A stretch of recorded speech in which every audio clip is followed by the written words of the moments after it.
Condoms. Does everybody know what a condom is? We're going to get you Lee Zeldin, head of the environment, head of environmental, the environmental group. A very lethargic looking, low energy, cognitively addled Donald Trump just gave a press conference in Florida. He forgot the name of his Homeland Security Secretary, Kristi Noem. He then went on to accidentally throw Elon Musk under the bus. You can see that he was struggling up there. Total disaster. Let me show you first. Again, you'll see how kind of slow he's going right here. And he just calls Kristi Noem Kristi. Here, play this clip. Came from all over, and they were allowed to come into our country.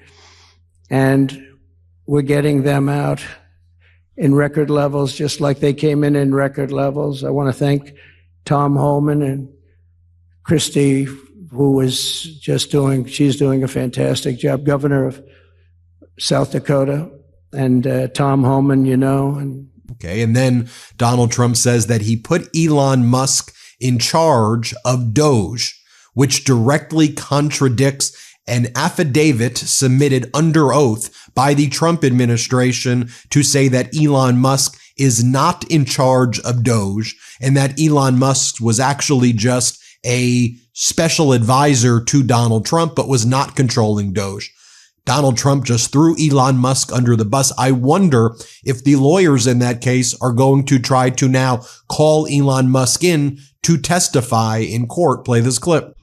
I signed an order creating the Department of Government Efficiency and put a man named Elon Musk in charge. Thank you, Elon, for doing it. Thank you very much. And he's doing a great job. Now, never normalize this. This is what Donald Trump is doing this afternoon. He made posts like this. Congestion pricing is dead. Manhattan and all of New York is saved. Long live the king. And then the White House official account reposted that with a fake Time magazine cover that says Trump and has a crown on his head. And it says, long live the king. And this refers to the Trump administration trying to stop a New York and New York City programming to try to help with the flow of traffic into the city and to raise funds that the city of New York and the state of New York said was going successful. There was a deal made with the federal government under the Biden administration, and Donald Trump ordered it unilaterally canceled, that the deal should be broken.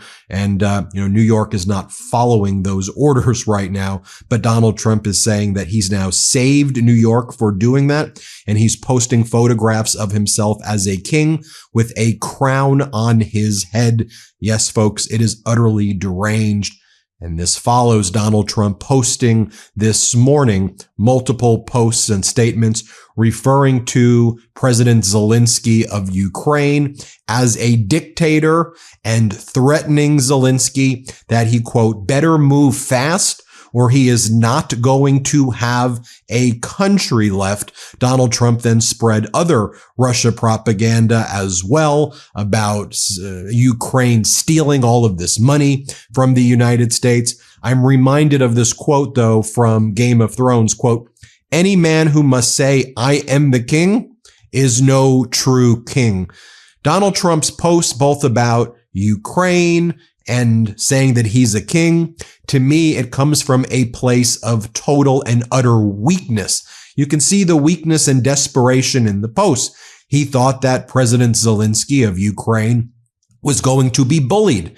Trump thought that Europe was going to be bullied and that they were just going to back down. And they're not. Europe is standing up. Zelensky is standing up. So now Donald Trump is trying to further bully Zelensky and to pursue other talking points and strategies fed to Donald Trump by Vladimir Putin, which is to say that Zelensky needs to hold an election immediately, that he's not a legitimate leader of Ukraine.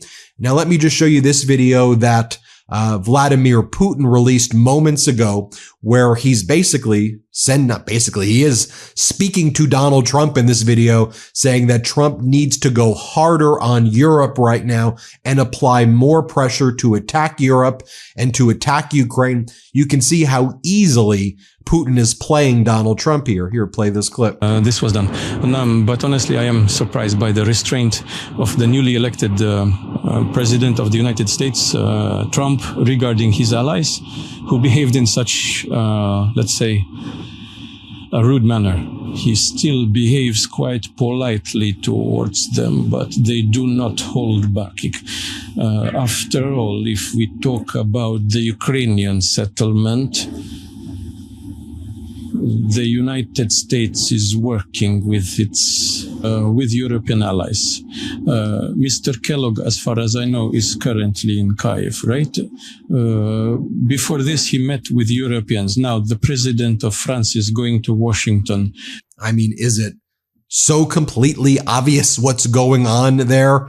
Meanwhile, Donald Trump announced that he will be speaking at an investment conference in Miami, sponsored by the Saudi government entities, an address that comes as the Trump organization seeks to expand its real estate empire in Saudi Arabia, and Trump looks to strengthen his ties with the Middle East partner. Remember, Saudi Arabia, I guess, purported to host that mediation. I say purported because what the hell was that if you cut Ukraine and Europe out, in Riyadh, Saudi Arabia yesterday, where the United States and Russia negotiated directly with each other. And it seemed that they were trying to ally with each other against Europe and Ukraine. But Donald Trump is, I guess, Saudi first right now, and he's trying to bolster his own business. Donald Trump has also spent the entire day today golfing over and over again and making people clap for him at his golf course while he tees off. And while all of this is happening, it should be noted that there was yet another plane crash, this one at a regional airport in Arizona. As Donald Trump was golfing, two planes crashed into each other. Two people were killed in the plane crash. And so, to be clear, I think we're talking about the 9th crash now since the Trump administration took over.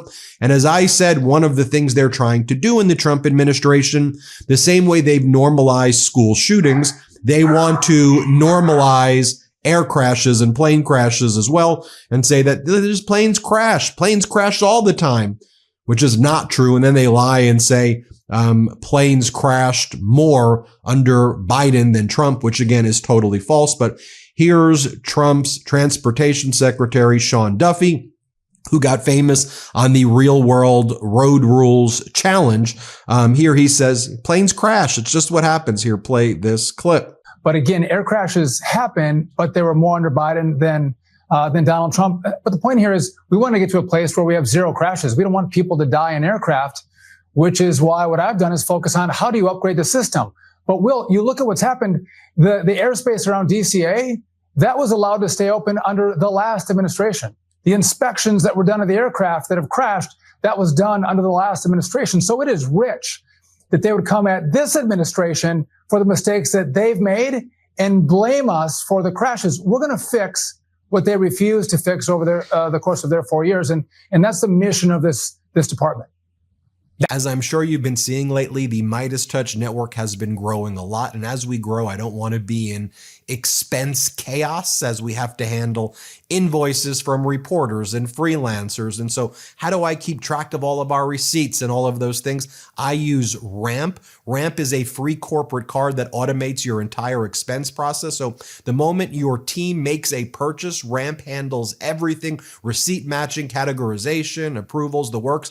For most companies, finance teams spend about 80% of their time doing tactical busy work like chasing down expenses and reconciling statements, and only 20% on the high value strategic thinking.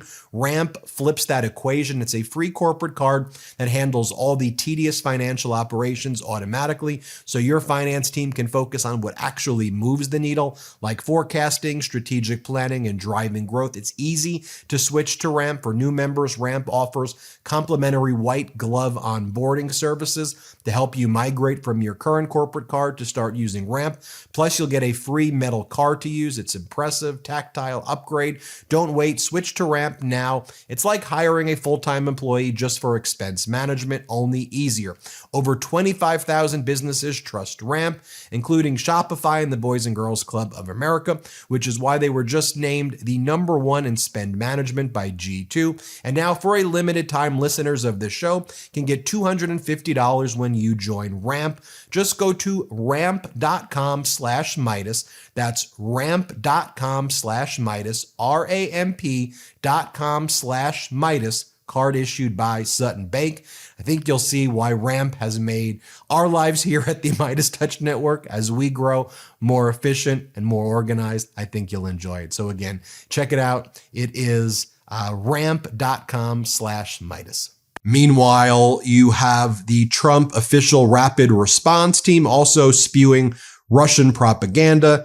In America, we hold a presidential election every 4 years, even during wartime. We held an election during the Civil War. We held an election during World War II. Before President Zelensky decides to lecture the Americans again, he should hold an election too, to which then Elon Musk responded, Zelensky cannot claim to represent the will of the people of Ukraine unless he restores freedom of the press and stops canceling elections.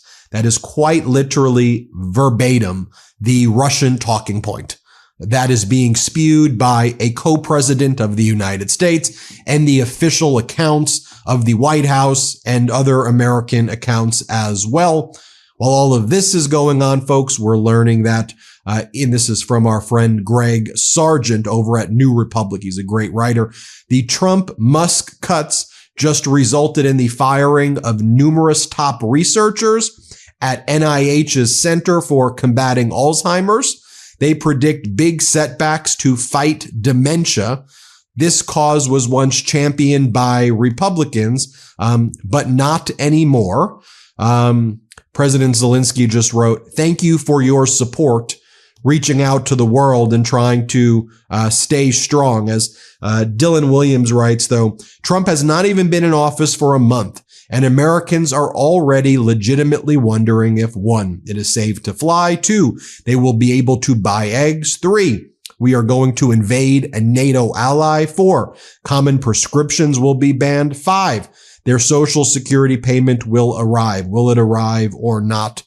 We're learning from the New York Times, the IRS is beginning laying off roughly 6,000 employees on Thursday. They're looking to further gut the IRS.